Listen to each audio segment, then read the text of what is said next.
Hi, I'm Luke Lusk. I'm 33 years old. It's a snowy Saturday, January 19th, 2019, in Chicago, Illinois. And I'm here talking to my boyfriend, Tyler. My name is Tyler Batson. I'm 36 years old, and I'm speaking with Luke Lusk. He's my boyfriend. Hopefully, my last one. So, you and I have talked about this a little bit before, but I'm always interested to learn more about your life before I met you. And I know a big part of that was, I guess, a 10-year process creating this documentary film that kind of changed your life. Yeah. So I want to learn more about it. I don't know where you want to start, but tell me about it. Well, that's the challenge with talking about my field of work in the past 10 years. There's so much that is rolled into it. Essentially, I am a documentary filmmaker and peace advocate. Now, when people generally hear the word peace, they don't really know what to think, in my experience. After over a decade of researching peace, it's still a difficult question for me to answer. But what I've learned is that even if I can't offer a distinctive answer for what peace is, what I can offer is experience. And A Chance for Peace, the documentary that I poured my entire life into since 2007, is my experience. It's sort of the backbone of how I define peace. The story started a long time ago when I was watching my dad die. He had cancer. He was dying for most of our childhood. He died when I was 11. And I didn't have the emotional language to really identify a lot of the emotions that I was experiencing. And you're talking, seeing the degradation of a man going up and down. There were days where he would feel healthy, spry, energetic, and, a couple months would pass and he'd be just skin and bones. And I think upon reflection, that's really where my interest in understanding peace came from. It's because my dad was struggling and fighting and living to find out what peace is for himself, not knowing if the next day would come. And part of his mission was to teach his sons in particular how to be good men, is how he put it. So your journey with this peace project started years before you started traveling or filming. Years before I even started thinking about peace Yeah. consciously, we had to expatriate from the U.S. When I was 6 because of the high cost of medical care. And I that was not a conversation that a 6-year-old was invited into at the time. Um, but my parents made the very difficult decision, despite the fact that there were still opportunities left for my dad to receive health care. They decided that it wasn't worth the expense. He decided, if we really have this little time left to live together as a family, then we may as well do it in as happy a place and as happy circumstance as possible. And he and my mom honeymooned in Cabo San Lucas. So we sold everything. Um, I say we like I was invited into the process. Again, I was not. It's like we went to school. I was in first grade. My mom knocked on the little glass square in the window of my classroom unexpectedly. And I'm just like a 6-year-old, like, Mom, what are you doing here? Probably And embarrassed. embarrassed, yeah. And she pulls us out of school and we go home and like all of the furniture is gone. Our friends are taking stuff. One of the cars is gone. It's like this chaos. It's like literally being uprooted. Yeah. Like our rooms were all packed Mm. and they were just like, we're going for a trip. And the next thing I know, we're in Mexico, and it was an adventure. It was challenging, but challenging in the best way because I got to see what it meant to really live. And I think we learned a lot about ourselves and about our capacity for peace and love and compassion when we're in these adverse circumstances. And as a family, we were definitely going through it. Now, by the time my dad died, I was 11. My mom was alone in a foreign country, not a lot of support. And we moved back to the States. And I just remember, it seems weird to say, but I didn't feel American anymore. I didn't feel that identification with the U.S. I'm part Mexican, but I even to this day identify more Mexican than I do American. So when I was old enough to sort of figure out my own path and figure out my own destiny, as it were, in life, with these traumas still knocking at the back of my head of watching my dad die and you know, making sure I'm honoring his legacy. And I just felt an enormous weight on my shoulders to pay it forward. And I didn't know how, which was enormously frustrating because, I mean, how do you create peace for somebody else if you can barely identify it for yourself, you know? And I think that's something that a lot of people nowadays are really struggling with. We want to participate in some kind of peace process or justice seeking. We want to feel like we're involved. But a lot of us don't necessarily have the experience to just sort of walk right up to a situation and figure it out. So when I was done with college, that's exactly what I did. Actually, I wasn't even finished with college yet. It was the time between transferring from Santa Monica Community College to UCLA. How old were you? I think I was 24 years old. Yeah, I was 24 years old. And I had the time, I had the money, and I was ready to give it my all, right? And I remember having this very conscious thought. I had just been broken up with, my first love, basically. Didn't want anything to do with me anymore. And I was just sitting alone in this apartment in Hollywood, and I watched this really sad YouTube video. Of course you did. About African children, probably by some nonprofit. And I think I listened to a really sad Lauryn Hill song. And it was then that I decided I wanted to volunteer. And the best place to do that, I thought, would be Africa, because I said, I want to go somewhere where I can have an impact where I'm probably never going to go again. And so I started looking up nonprofit organizations, and I applied to this one. She messaged me back right away. We had a phone call and talked on the phone for about 3 hours, where I told her my entire life, basically. All my skill sets, my educational background. Growing up in Mexico, I told her all about my dad, everything.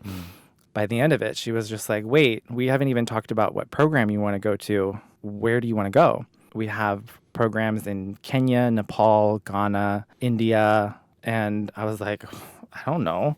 I just told you my life story. You pick.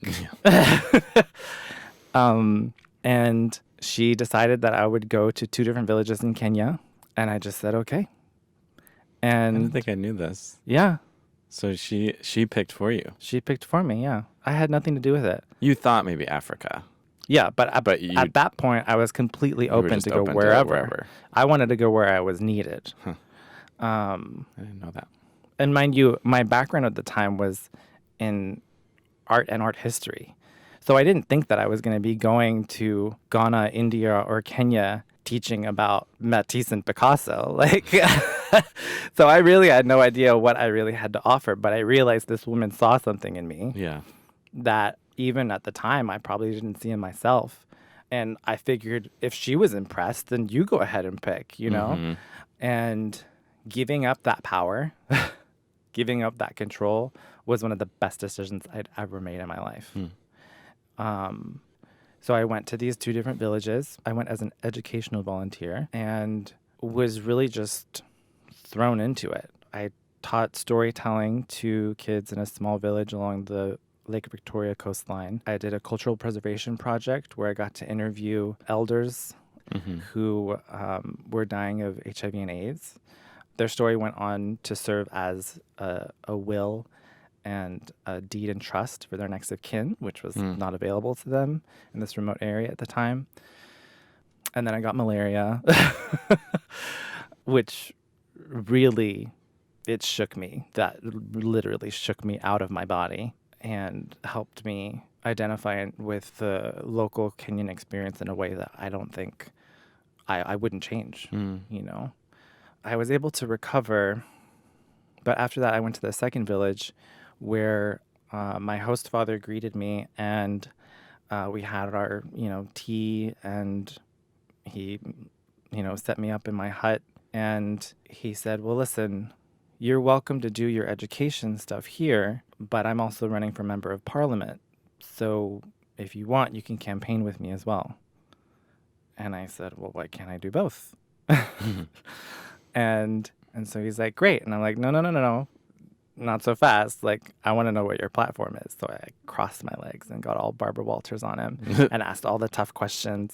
And he just blew me away. And I had no affiliation with politics at the time. Yeah. I did not identify as a peace advocate at the time. I identified as an art historian. And that was pretty much it.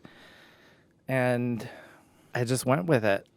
I campaigned with him all around Transmara District in Masai Land in southern Kenya, and drove everywhere, walked everywhere, shook all the hands, held all the babies.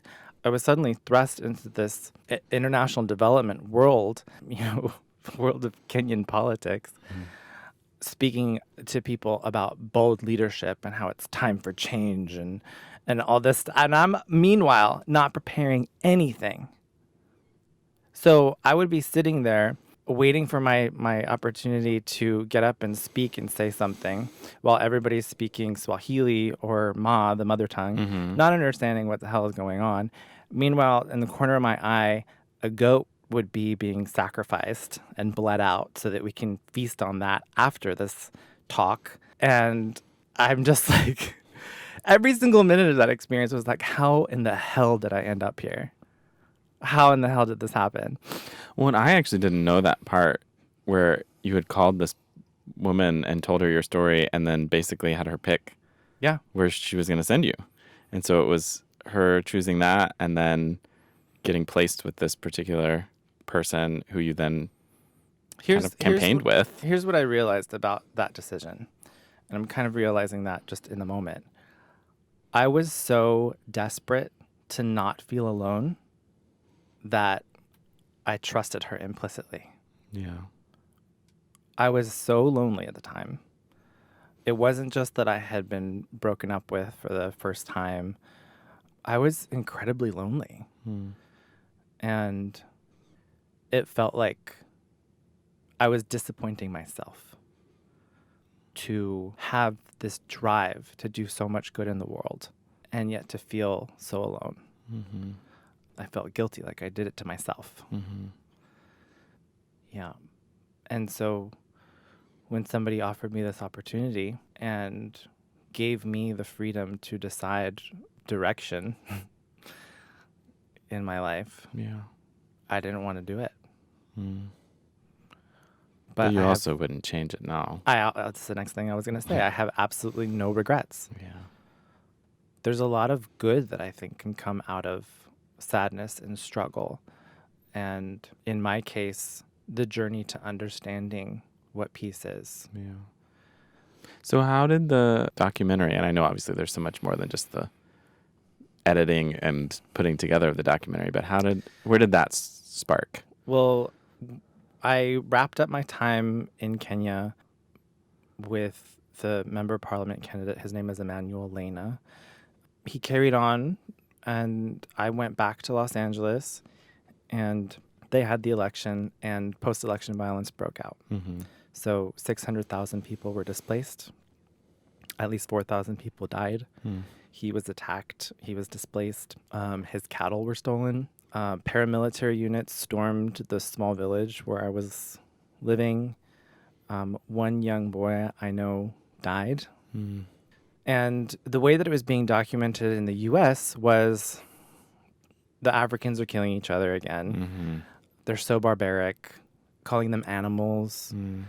And you're back in the States And I'm at back the in the time. States, and I'm You're feeling hearing all this. completely helpless because I committed to giving voice to this community. Yeah. And now everybody is sitting over here telling me, oh, those people that you were just living with are killing each other. They're barbaric.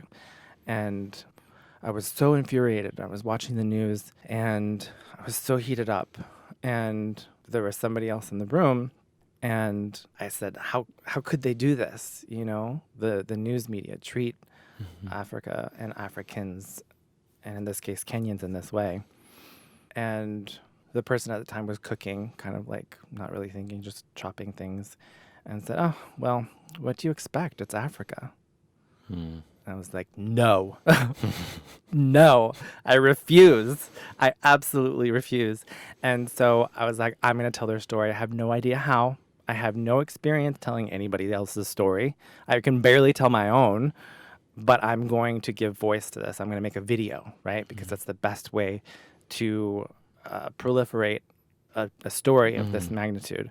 And I'm going to prove that Kenyans are capable of peace and that peace is possible in Kenya, even despite this so-called barbaric catastrophe of a situation they're going through politically. Because I was like, I know at least one or two peacemakers in Kenya. And that's what I'm relying on. These two people to prove that peace is possible in Kenya. And so I just surrendered to the whole thing completely and utterly. I threw some fundraising events. I sent out mailers. I raised $9,000. I sold my car. I took my savings, everything. I just put it into this film, and I called it A Chance for Peace. And I hired one director of photography named Frank Kraljic, and he and I went out there, and I was working myself to the bone up until the moment that we got on that plane. I was seeing stars. I was so exhausted. I had no preparation. No, in my mind, other than my will, I had absolutely no place filming a documentary about peace in Kenya. I'm a white presenting man. I'm American. I have no background in filmmaking. What the hell am I doing? And I remember watching the plane taxi to go to Nairobi. And I watched that plane slowly move in on the airport.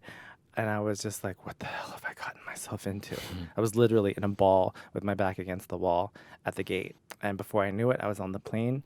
We went there. And, you know, this was 8 months after post-election violence. People's bodies were still being found. People were still suffering and really experiencing this trauma in real time. And I went in there with one question. What is your definition of peace?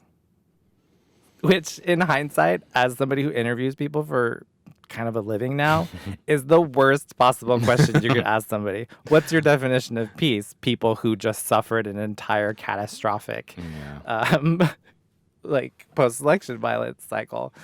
But that question was a lead-in to a much bigger conversation. And to be completely honest, at the time, I had no idea what that conversation was. Yeah. And all I knew was that people that I talked to knew they fucked up, you know? There were two things that they wanted to be clear. That they had remorse, those that carried out the violence. And the second was summarized by one mother who I spoke to named Margaret. She said, not all of us were fighting. Most of us were just protecting ourselves. What would you do? And it was really a small minority of people who were carrying out the violence. And these are people who were suffering disenfranchisement, people who did not get to vote, people whose ballots were literally burnt.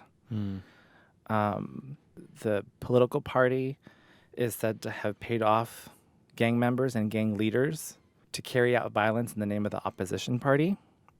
some of them dressed as cops.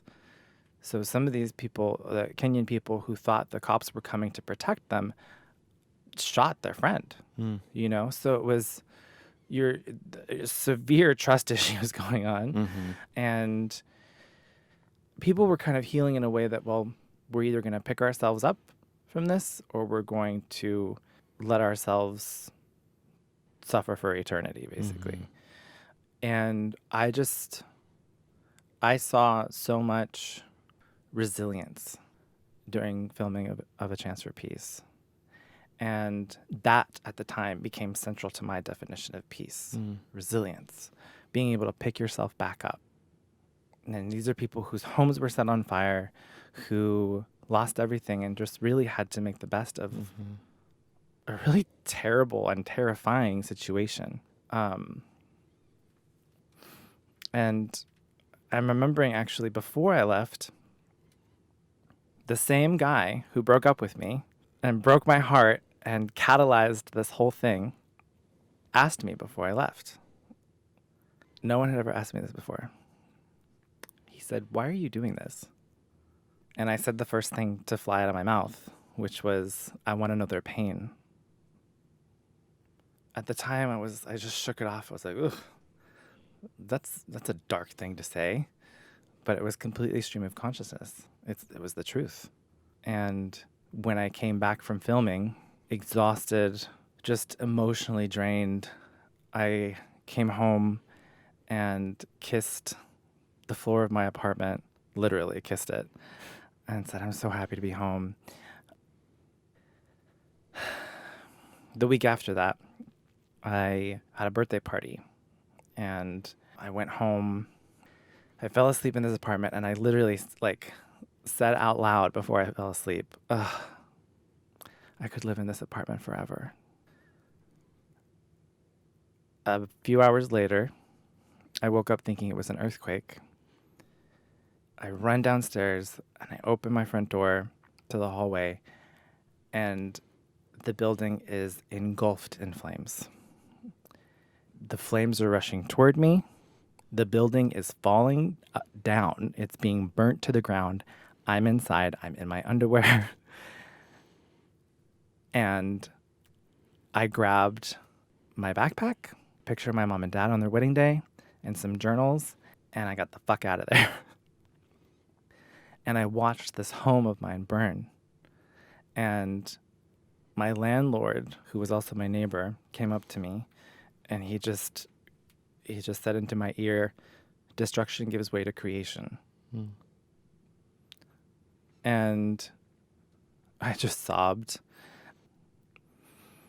And I realized I got what I wanted.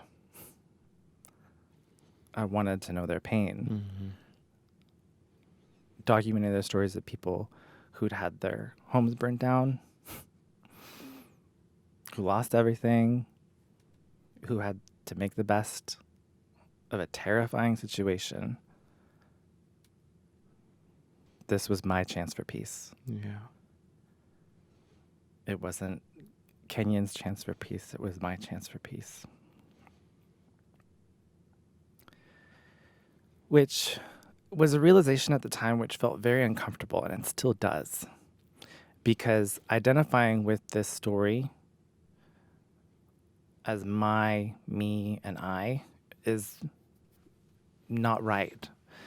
And so I struggled for years in figuring out how to tell this story because it felt very personal, very quickly.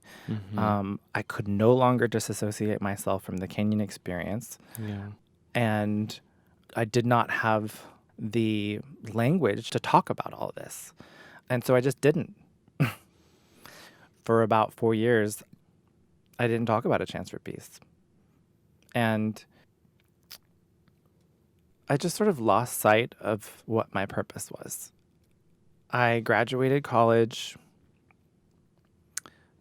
sleeping on friends' couches and floors, sometimes sleeping in my own car, carrying a lot of shame about that. And by the time I graduated, the There were no job offers. I had no home. And I was just sort of lost, you could say. Why did you go back to it after 4 years?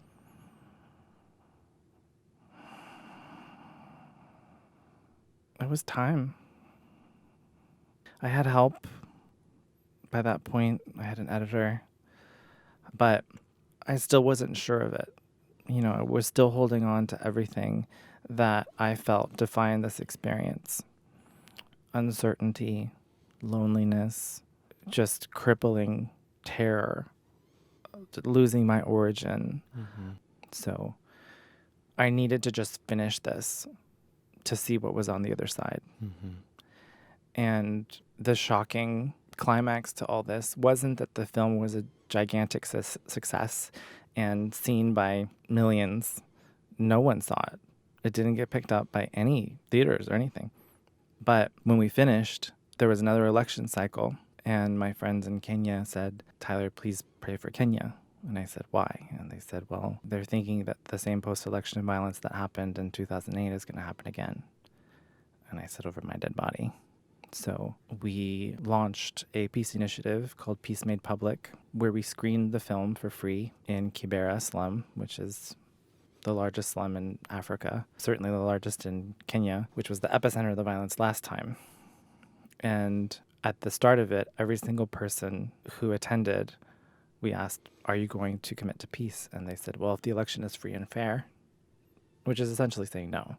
But we gave them the opportunity to air their grievances, to speak about peace, to expose themselves as somebody who believes in peace in this very public forum. And then they saw the film and saw their neighbors being heralded as these heroes in their community. And we asked them again, "Are you going to commit to peace?" And every single one of them said yes. So we kept doing it. And 3 days before the election, I said, "We have to up the ante here because I'm still not sure this is going to work." And I remembered that the politicians had paid off the gang members to carry out violence. And so I asked my friend, my counterpart in Kenya, "Can you see if you can get the gang leaders together so we can do a private screening of the film just for them?" And he said, "I'll get back to you." The next day, he gets back to me and says, "We got him." And I was like, "Are you kidding me?" But so we did it. So I put together this little introduction video because I couldn't be there, and I hoped for the best. The next morning, I get a ton of videos and photos, and they showed up. 150 rival gang leaders. This is like the Bloods and the Crips getting together to talk about peace. Not only did they talk about peace, they aired their grievances with one another. They came up with their own action plan to commit to peace when the election comes around. And by the end of it, they spontaneously all got up, held hands, raised them in the air, and sang the Kenyan national anthem. There were so many of them that they were pouring out of the building, and this private gathering became public. They allowed themselves to be seen, holding hands with one another, singing the Kenyan national anthem. 3 days later, the election comes. There's violence in every single other slum except for Kibera. The epicenter of the violence in 2008, 600,000 people were displaced, 4,000 people dead, all this chaos. That's wild. Zero. And our work was credited for making that happen. And I found out, even more wild than the fact that it actually worked, was that I found out after the fact, not only did the gang leaders come together, but 60 members of the Taliban also showed up and also committed to peace. Wow. And I was just completely mind blown, you know? Yeah. I am an openly gay American in a country that penalizes homosexuality for up to 14 years in jail. I could have been deported. But you didn't know at the time you went, No. right? Yeah, no. No. I could have been deported. I could have been killed. There were any number of risks that for some reason I evaded completely, and people just trusted me. And I went back after this, successful, spontaneous peace initiative to thank people for shake their hands, just show up and thank them. And it felt like peacemaker improv, where it was like, this is your testing ground. This is where you get to prove that all this research and all this dissection of what peace is and what peace isn't, telling the story, this is where you get to prove that you actually learned something. And I still didn't know what I was doing. Who does? But I didn't feel alone. Yeah. And I didn't feel desperate. And certainty wasn't even an issue. What mattered was connecting with people and giving them an opportunity to connect with me. And in so doing, one person asked me a question while I was there that I'll never forget. And he just looked at me and said, "How do you do this?" And I said, "Oh, I don't know. Like, how do you do this? We're doing this together," deflected. And someone else turns to me and says the same thing. "No. How do you do this?" Like, they demanded an answer. And I thought about it for a second. And I gave them the best answer that I could, which was, I refuse to be afraid. I refuse to let anybody else tell me who I should and should not love. And that became the clarity that I needed to really understand what peace is. And peace, as I define it now, is a daily practice. It's not something you think or something you feel. It's something you do. It's not something you win. There are no winners or losers in peace and peacemaking. It's a practice. And I refuse to let anybody else take me off that path. Does that answer your question? I don't remember what my question was, but yeah, sure. You started the interview talking about your dad, and you said you didn't have the words or didn't have the understanding when you were 6 to 11 years old to talk about what you learned from him when it comes to peace. What would you say now, looking back on all this, how he's informed your understanding of peace? That's a tough question to answer because there's so many ways that he has informed everything to do with my life. He had a couple of credos that he lived by, and he used to tell me and my brothers these things every single day. And it was one of the things that he wanted us to know so that we could be good men, after he passes. And one of them was, if you're going to half-ass it, don't do it at all. The other was, I don't care what you do as long as you're happy.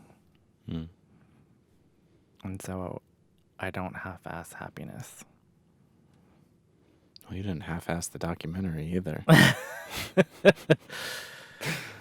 And I was determined for it to create happiness. Yeah. At the very least, for some people. Yeah. The fact that it actually brought peace to a slum of 1 million people and prevented the deaths of all these people. And I think I don't wonder anymore if peace is possible. Yeah. Or search for the right answer to the definition of peace. I just do it. And the best thing that I think he gave me was to live that out loud, unabashedly, and he refused to be afraid. Thanks, baby. Thank you.